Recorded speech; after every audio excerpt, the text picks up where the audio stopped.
Salut, c'est Rachel. Une question qui revient souvent quand on débute la MAO et qu'on se questionne sur le choix des instruments à acheter, c'est quelles sont les meilleures banques de sons de cordes.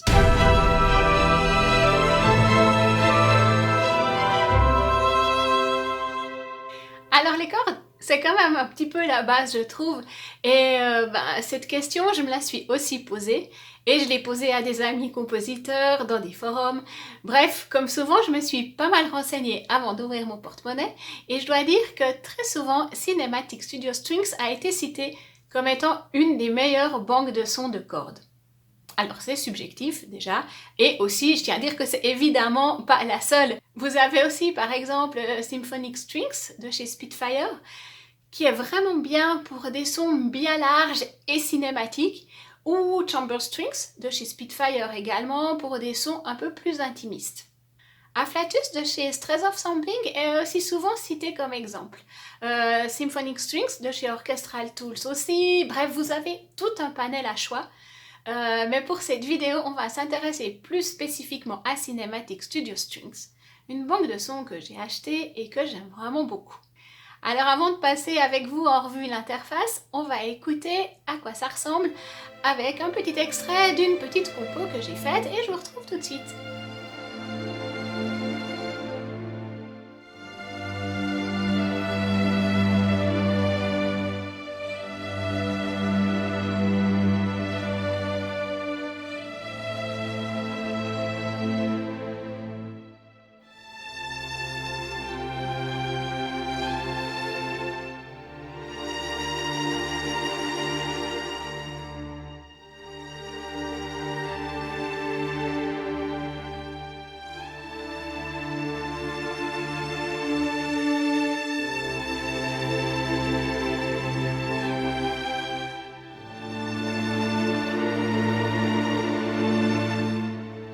Les sons sont très beaux, je trouve, et il n'y a pas besoin de beaucoup de traitement dessus.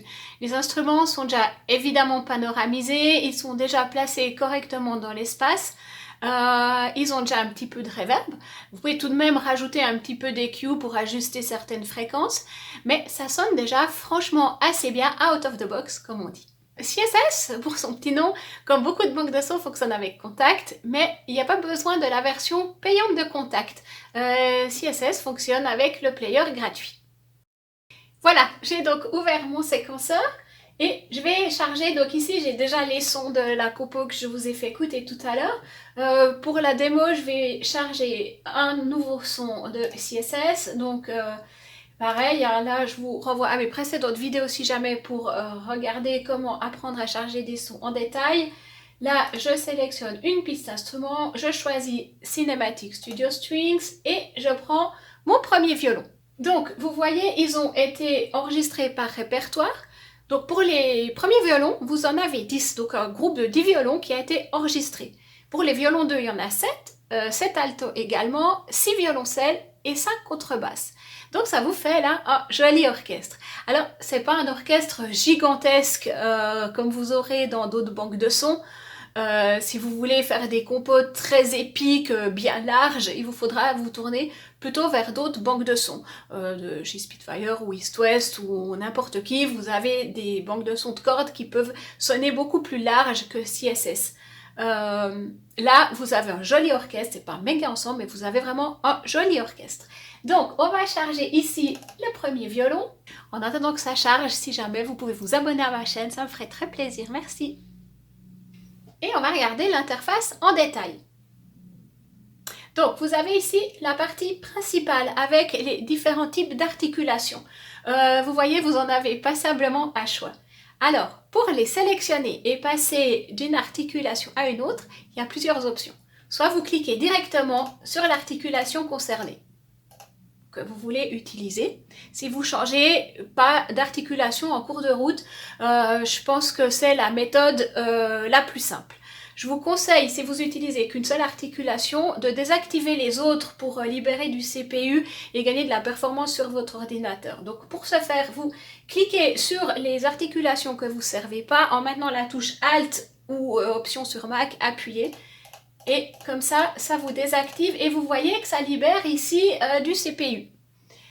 Bien, donc ici j'ai mon sustain que je vais garder pour la démo. On regardera après toutes les autres articulations. Voilà, donc ça c'est la première méthode. Sinon, si vous voulez changer régulièrement d'articulation pendant votre composition, vous pouvez utiliser les key switch. Alors les key switch, si vous avez regardé ma précédente vidéo sur le violin solo 2 chez Spitfire, vous savez ce que c'est. Sinon, je vous explique. Alors, les key switch, ça s'utilise beaucoup dans les banques de sons pour passer d'une articulation à une autre. Alors, il y a des touches qui sont assignées sur votre clavier, généralement dans les notes très graves, et qui vous permettent de gérer les différentes articulations. Alors, si vous voulez utiliser le sustain, ici par exemple, vous voyez, vous avez le Do 0 qui va être utilisé pour le key switch. Donc, vous mettez dans votre instrument et je peux rajouter donc un Do 0 ici pour avoir ma note avec l'articulation sustain. On va baisser un peu le volume. Voilà, vous voyez ici j'ai le sustain qui joue. Si je veux par exemple le staccato, donc j'ai F0, donc Fa 0. Et pareil, je change ici et je vais mettre un Fa. Et ça va me changer. Donc là j'ai mon sustain. Et si je mets ici sur le Fa, j'ai un staccato.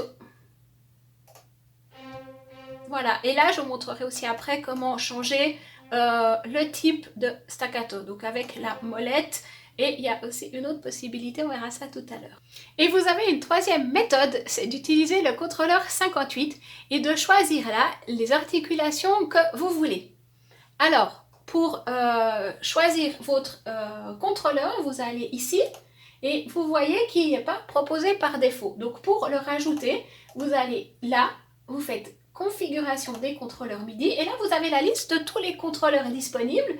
Vous cherchez celui qui a été assigné pour la fonction que vous voulez utiliser, vous l'ajoutez et ensuite vous verrez il va apparaître comme par magie, il est là. Donc on sélectionne le contrôleur 58, j'enlève ici mes notes pour les key switch et puis là donc j'ai plusieurs types de niveaux de l'articulation pour choisir mes sustain, les staccato, les marcato, etc. Donc pour le sustain, vous devrez régler le contrôleur entre 0 et 5. Pour les spiccato entre 11 et 15, etc. Je vous mets ici en copie une copie d'écran de la liste de toutes ces valeurs. Alors personnellement, moi j'aime un peu moins cette méthode, mais c'est une question d'habitude. Par contre, l'avantage de cette méthode, c'est si vous voulez éditer vos partitions, vous n'aurez pas les valeurs des key switch qui apparaîtront comme une note et qu'il faudra enlever à l'édition de la partition. Donc ça a quand même son avantage. Après, c'est à vous de voir ce qui vous convient le mieux. Mais ce qui est sûr, c'est qu'avec ces trois méthodes, vous n'avez plus d'excuses pour utiliser toutes ces articulations et rendre vos compositions encore plus naturelles et encore plus humanisées. Voilà, pour la dynamique des articulations longues, donc les sustain, les tremolo, les harmonics, les marcato et les trills, la dynamique est contrôlée avec la molette de modulation. Alors, petite parenthèse pour le marcato qui est un style de jeu un petit peu plutôt appuyé et marqué, d'où son nom. C'est une articulation assez complexe qui va être gérée à la fois avec la module et la vélocité. Et vous allez pouvoir combiner ces deux paramètres. Donc, toujours pour les longues articulations, parlons du legato qui est toujours un grand sujet de discussion. Chez CSS, vous avez deux types de legato, le standard et le advanced. Mais d'abord, il faut quand même juste dire que vous avez la possibilité de désactiver le legato pour pouvoir jouer en mode polyphonique. Alors, je vous montre ceci. On revient à notre sustain. Donc ici, vous avez directement le legato. Si je le désactive, vous avez la fonction polyphonique. Vous pouvez jouer plusieurs notes en même temps et faire des accords.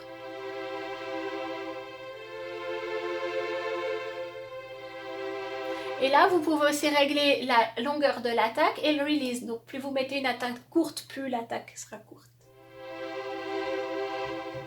Et là, vous pouvez l'allonger vraiment à votre convenance. Et pareil pour le release. Le release, c'est le son qu'on entend une fois que vous avez cessé d'appuyer sur les touches. Vous entendez, là, c'est super court, ça sonne même un peu bizarre. Donc, on va le rallonger. Voilà, donc ça c'est pour l'option polyphonique. Vous pouvez réactiver ici l'option legato. Vous avez deux options, le standard et le advanced. En advanced, vous avez 3 vitesses de legato qui vont être gérées avec la vélocité. Donc entre 0 et 64, une vélocité lente, entre 65 et 100, moyenne, et entre 101 et 127, une vélocité rapide. Pour le standard, vous avez que deux possibilités, de 0 à 64, moyen, et la suite jusqu'à 127, rapide. Voilà, donc ceci pour les articulations longues et le legato. Je vous fais écouter encore une fois avec le legato, il est vraiment, vraiment joli.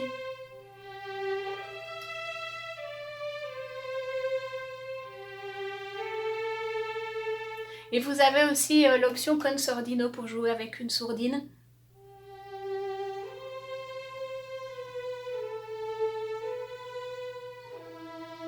Des très beaux sons. Voilà, donc tout ceci pour les articulations longues.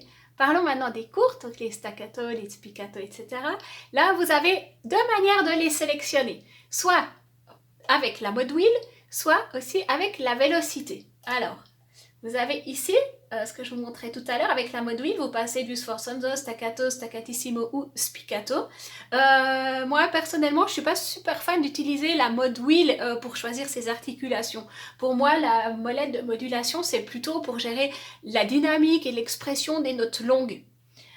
Donc, si vous êtes comme moi et vous n'êtes pas fan d'utiliser la molette pour passer d'une articulation à une autre, vous pouvez les désactiver. Vous allez ici, sur la molette virtuelle, vous cliquez avec le bouton droit et vous faites Remove MIDI Automation. Et là, si vous bougez votre molette de modulation, rien ne se passera. Vous avez donc une autre manière de sélectionner ces différentes articulations. Voilà, donc une fois que je les ai désactivées ici avec la mode wheel, il faut quand même pouvoir les sélectionner. Et pour ceci, ça se passe avec la vélocité. Alors 0 à 32 pour les spiccato, 33 à 64 pour les staccatissimo, 65 à 96 pour les staccato et 97 à 127 pour les sforzando. Sinon, vous avez aussi la possibilité, si vous utilisez Cubase, d'utiliser les expression maps pour choisir ces différents types d'articulations. Mais ça, c'est une autre histoire et on pourra en parler une autre fois si vous voulez. Là, on peut déjà choisir soit avec la mode wheel, soit avec la vélocité. Je pense que pour l'instant, c'est suffisant. Voilà, là, je vais juste réactiver avec la mode wheel pour vous faire écouter les différents types d'articulations. Donc, sforzando, staccato, staccatissimo et spiccato.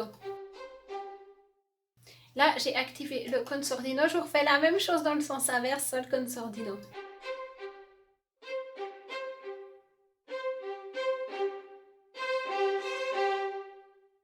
Il y a de quoi faire, hein, c'est pas mal. Alors, ces articulations peuvent aussi être gérées avec les expression maps dans le cas où vous utilisez Cubase, mais on pourra y revenir une autre fois. Pour le moment, je crois qu'on a déjà assez à faire avec tout ça. Donc voici pour les différentes articulations. Je vais vous faire écouter, donc on a écouté le sustain, les staccato, le tremolo,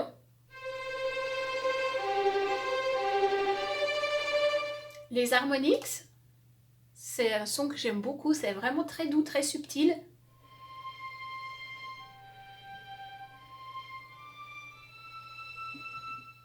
Ensuite, les trills, donc jouer deux notes à la fois.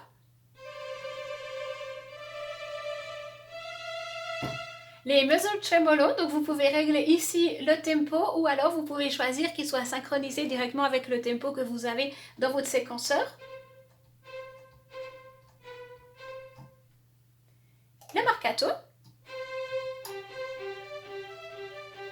donc qui est contrôlé avec à la fois la mode wheel et la vélocité. Et ensuite les pizzicato qui gèrent la même chose que l'articulation ici staccato, donc aussi soit avec la molette, soit avec la vélocité.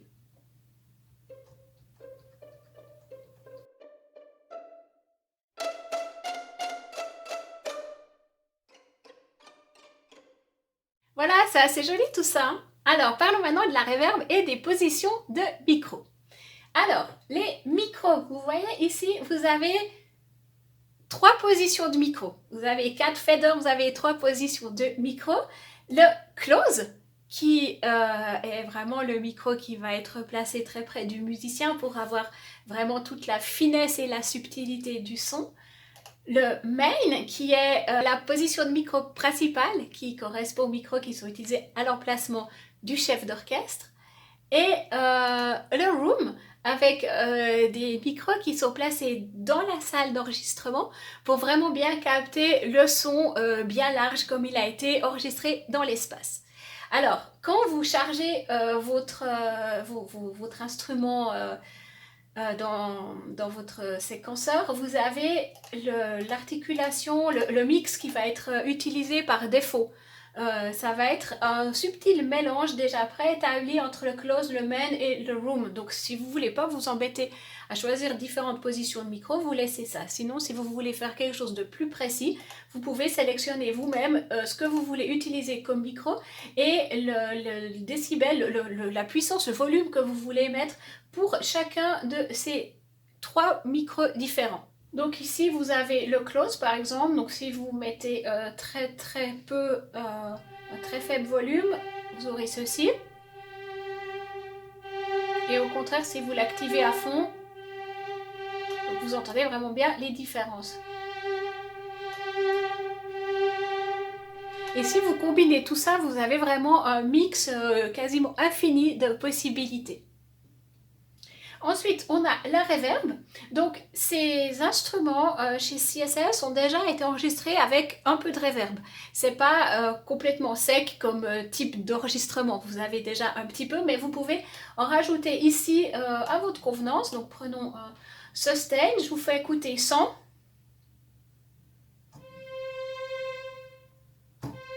Et là, on en ajoute pas mal, vous entendiez bien.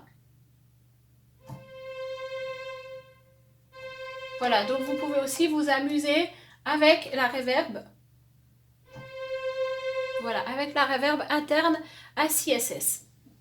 Voilà pour cet écran ici. Maintenant, vous avez ici, si vous cliquez sur cette petite molette, vous avez aussi un rappel des contrôleurs qui sont utilisés. Donc ici, comme je vous en ai parlé, le contrôleur 58 pour régler les key switch.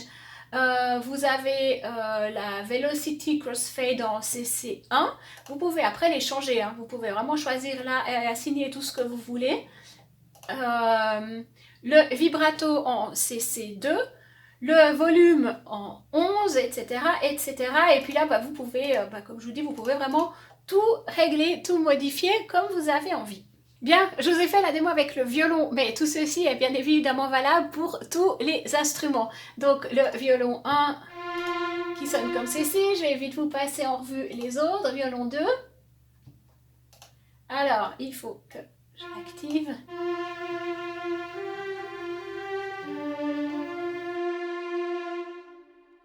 L'alto.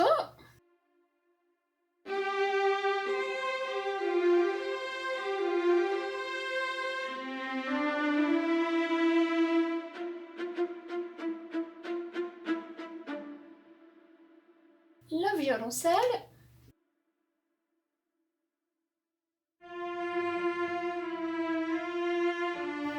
Alors, je suis un petit peu haute, là, on va descendre.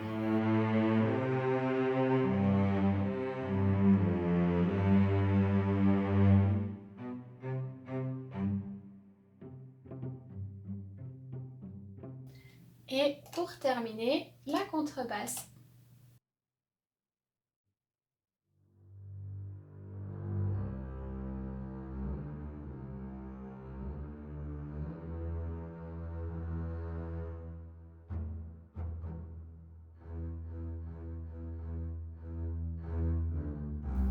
Et vous avez aussi un patch qui est le patch full ensemble. Donc vous avez l'ensemble au complet, vous l'avez en version complète et en version light qui va consommer un petit peu moins de ressources.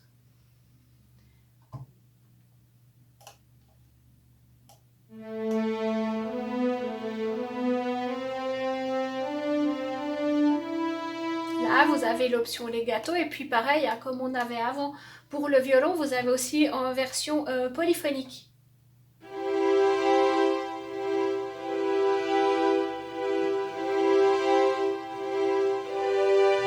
Là, on a le consordino activé, je vous le désactive.